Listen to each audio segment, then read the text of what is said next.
म्हाका सांग की गोंयान सध्या कोंकणी फिल्म फेस्टिवल चल्ला. कितें सांगतलो ह्या फेस्टिवला बद्दल?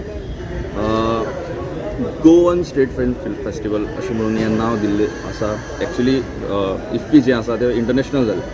एक सगळ्यांक भायल्या जी कम्युनिटीज आसा, जे लोक आसा तांकांय चान्स मेळ्ळो. ही आमची एक स्वताची हक्काची अशी जाली एक माची.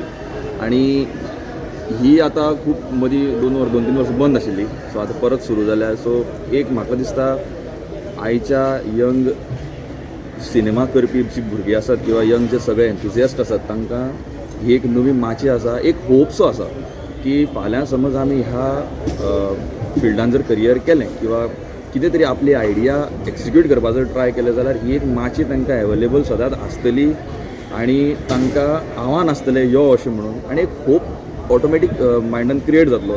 सो म्हाजे खातीर म्हाका अशें दिसता की पर्सनली एक it's a very good opportunity आनी एक बरें एक उपक्रम हो चालू केला आणि हो असोच उरचो आनी आमचे गोंयचे आर्टिस्ट फुडें सरचे एकमेका बरोबर काम करचें आनी कम्युनिटी क्रिएट करची. बिकॉज कशें आसता गोंयान करतकीर फक्त एक अशें ग्रुपिजम हें केलें एक पार्टिशनशें जातात. तशें करूं नये. एक फ्रेटर्निटी जी आसा ती प्रावडली क्रिएट करून ती ग्रो करची.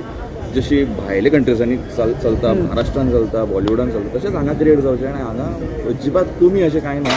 सगळ्या कडेन तितलेंच पोटेन्शियल आसा. बरी बरी फिल्म्स जाता. सो ही वाटचाल अशीच चालू उरची आनी अशी देवा कडेन मागून. थँक्यू.